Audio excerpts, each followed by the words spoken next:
안녕하세요. 김유갑의 경기부동산입니다. 더 좋은 방송을 하도록 구독, 좋아요, 댓글 알림 부탁드립니다. 윤석열 집값 발칵 뒤집혔다. 총선 이후 공포가 현실이 된다.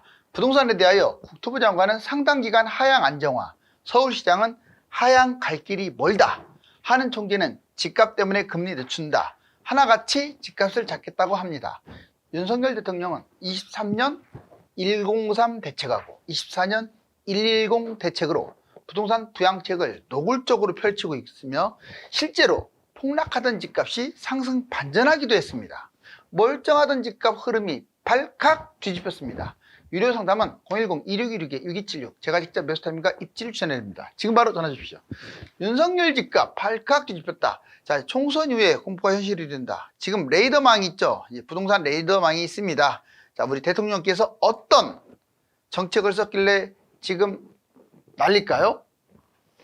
먼저 국토부 장관 집값 과도하게 떨어진 것 아니냐, 상당 기간 하향 안정화. 일단 과거를 놓고 본다면 말로만 잡는 경우가 많았어요. 문재인 정부 때는 뭐 시종일관 말로만 잡았죠. 집값은 폭등시키고. 근데 윤석열 정부 들어왔어도요, 말잔치는 대단합니다.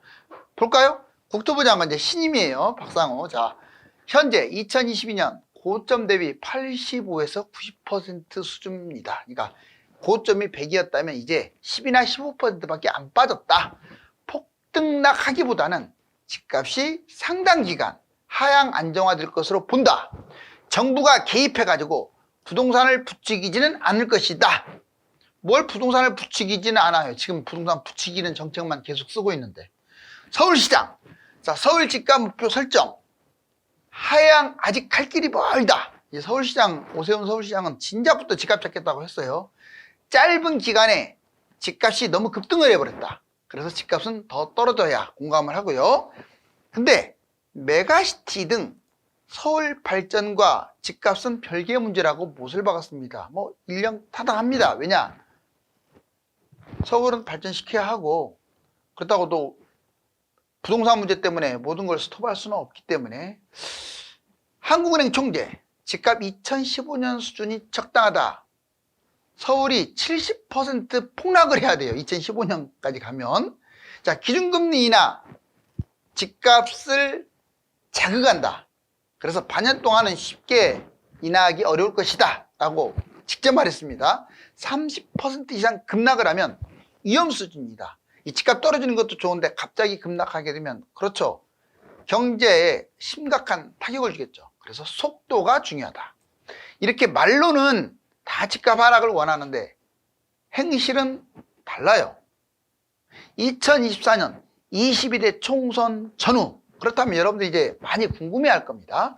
총선 이전, 총선 이후 과연 과거에 어떻게 집값이 갔을 것이며 이번에는 어떻게 될 것이냐.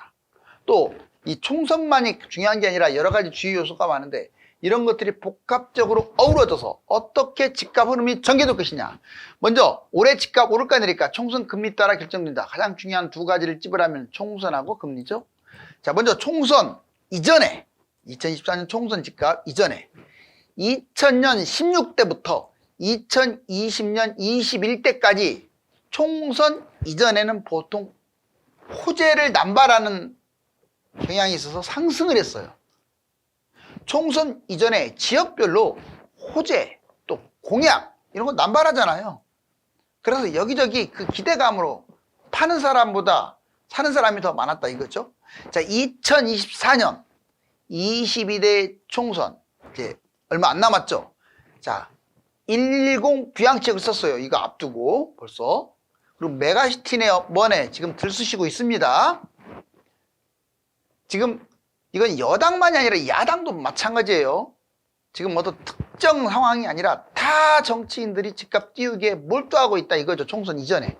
근데 이유를 보면 총선 이후에 상승폭이 이제 오히려 거꾸로 줄어들거나 또는 하락하는 경우도 있습니다. 자, 20년 있죠. 다만 20년은 이제 코로나 특수성, 돈을 워낙 찍었잖아요. 무한 양적 완화해가지고.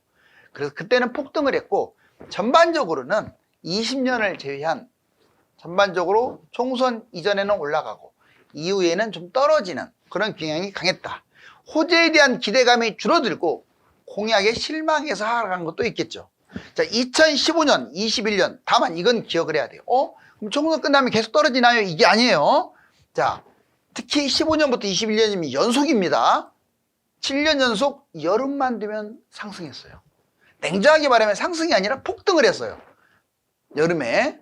이거 좀 연구해야 할 대상이에요. 겨울에는 상승폭이 줄거나 약간 하락을 하고 여름에는 폭등을 하고 이게 왜 그랬을까? 자, 이제 아무튼 이전과 이후 이렇고요. 주요 변수도 있습니다. 총선만이 변수가 아니에요. 기준금리. 자, 미국하고 우리나라 세계적인 이슈가 될 겁니다. 이 금리가 부동산에 직접 영향을 주죠. 다만 지금 전망으로는 금리는 당분간 고금리 가다가 결국 인하된다. 이게 3월은 물 건너간 것 같고 4월이냐 5월이냐 6월이냐 아니면 하반기냐. 대출 DSR 적용으로 대출 사실상 제한되거나 다름없죠. 그런데 아이러니하게 또 정책 대출, 그러니까 특례라는 말을 뺀 보금자리가 증가했고요. 그리고 신생아 대출 있죠. 상당히 혜택이 많습니다. 그리고 경제 상황, PF, 이게 잘못하면 경제 위기 터져요. 물론 확률은 높지는 않지만 PF, 부실, 상업용 부동산, 미국을 비롯한 상업용 부동산의 전이, 전쟁, 이것들이 변수입니다. 총선 전에 집값 오르다가 총선 후 하향. 한번 근거 자료를 보자고요. 총선 전후. 정말로 여기 보시면 이게 0이에요. 0.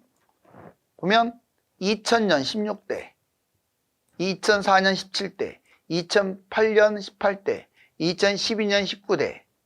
보면 총선 전에는 이렇게 전반적으로 좀 높았어요. 그러다가 총선이 끝나고 어떻습니까? 이게 총선이 딱 4월달 총선이 끝나면 내려가는 경향을 보이고 있네요. 그렇죠? 좀 소폭 줄어들거나 하향세. 그런데 2020년 이제 이때 총선이 있었잖아요. 이때도 이 앞부분은 안 나와 있지만 뭐 총선의 이미지는 크게 얘하고 큰 차이가 안 났어요. 물론 전체적으로 그때는 상승장이었습니다. 그런데 여름 이후에 이렇게 폭등을 했네요. 전반적으로 여기서 하고자 하는 말은 5번의 총선의 결과 총선 전에는 올라가고 총선 후에는 약간 내려가는 성향. 그러다가 여름 되면 폭등. 이게 이번에도 반복될지 한번 봐야겠어요. 자, 윤석열 집값 띄우기 문재인과 똑같다. 자, 저는 여당, 야당 객관적으로 봅니다. 지금 문재인 대통령 집값 참 미친 듯이 올렸죠. 물론 우리나라만 뛴 건 아니에요. 다른 나라도 뛰었어요. 여러 가지 문제로. 그래도 유별나게 덮친 것은 인정을 해야 돼요. 자, 근데 윤석열 정부는 집값이 조금 더 떨어져야 할 것 같은데 집값을 띄우고 있습니다. 문재인 정부 닮아가는 윤석열 정부, 이제 두 정부를 다 객관적으로 비판하고 있죠. 먼저, 그런데 현재는 이제 대통령이 윤석열 정부니까 어떤 문제냐. 대출을 구제해주고 있어요. 특례보금자리. 빚내서 집사라 시즌2 대출로 사실상 23년의 집값이 올라간 것은요. 특례보금자리가 가장 커요. 다주택 전세대출을 편법으로 해가지고 DSR 무분별한 혜택을 줬습니다. 다주택자들한테까지. 문제점. 그러니까 가계부채가 계속 늘어났죠. 집값 거품도 심해졌고 이 대출 구제를 했기 때문에 그래요. 두 번째, 미분양도 정부가 지금 정부가 미분양을 매입하겠다 하니까 이걸 공공임대로 전환하겠다 하니까 미분양이 확 줄어버렸어요. 매입, 임대사업 추진해가지고 건설사들은 이제 고분양가 잔치를 펼친 거죠. 미분양 되면 정부가 이제 매입한다는데 뭐. 사실상 많이 매입은 못했는데 그렇게. 문제점, 미분양, 혈세로 매입하는 거예요. 정부가 지금 내세우는 모든 것들은 본인들의 돈이 아니란 말이에요. 사비가 아니에요. 국민들의 혈세지. 고분양도 지금 묵인하고 있잖아요. 물론 지금 워낙 그 고금리 대출을 받다 보니까 분양가를 비싸게 안 때리면 적자가 나니까 제가 그 건설사들의 심정은 이해합니다. 이번에 역전세 난다고 하니까 뭐라고 했어요? 아예 구제하겠다라고 해버리잖아요. 이전 전세보다 수억씩 하락을 했어요. 역전세 차단, DSR 등 대출 규제를 대폭 완화해가지고 자, 집주인들이 전세를 돌려줄 수 있도록. 문제점, 개인 투자를 정부가 돕고 이렇게 되면 도덕적 해이, 가뜩이나 집값이 지금 거품이 심한데 집값 띄우기로 오해 살 수가 있겠죠. 물론 지금은 이제 역전세라는 끝난 것 같아요. 역전세 거의 바닥치고 서서히 계속 전세가 올라가고 있잖아요. 자, 여기 이명박 박근혜 대통령 때와 윤석열 대통령 규제 완화.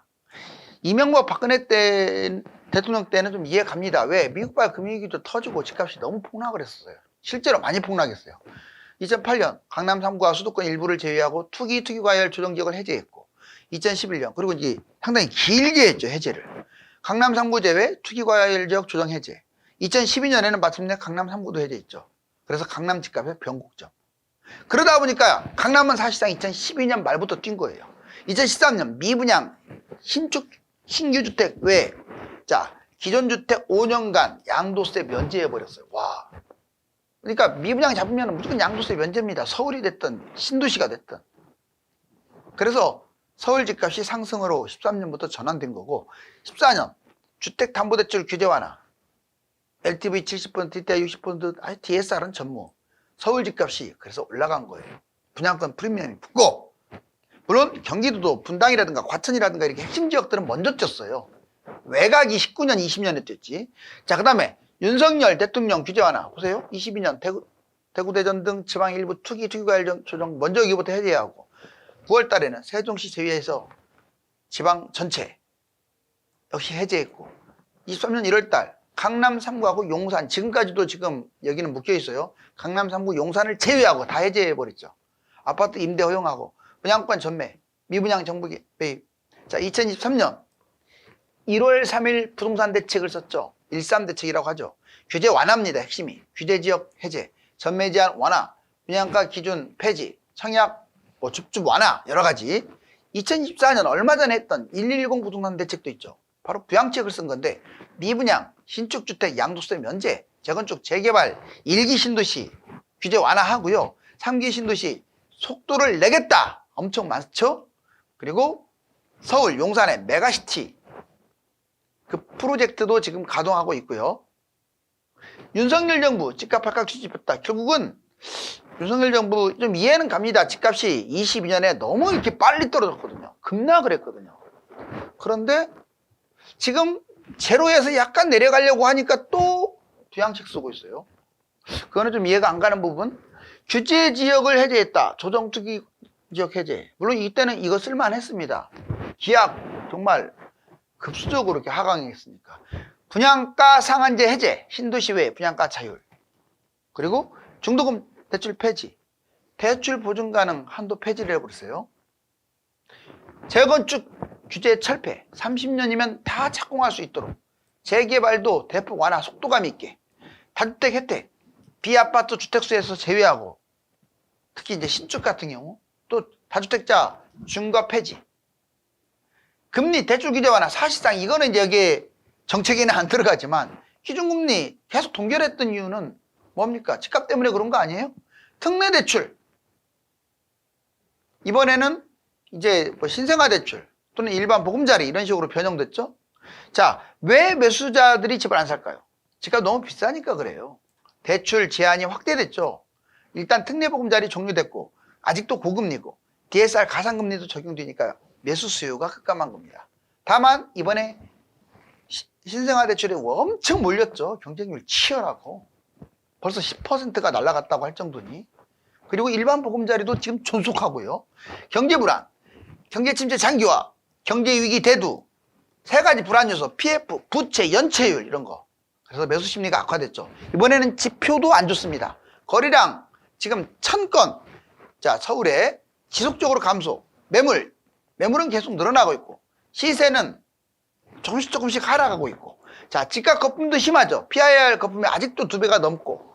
자, 가계부채 세계 1위, 인구 감소, 공급 과잉에 문제가 있어요. 바로 이런 것들 때문에 매수 심리 악화되고 매수 능력도 부족한 거예요.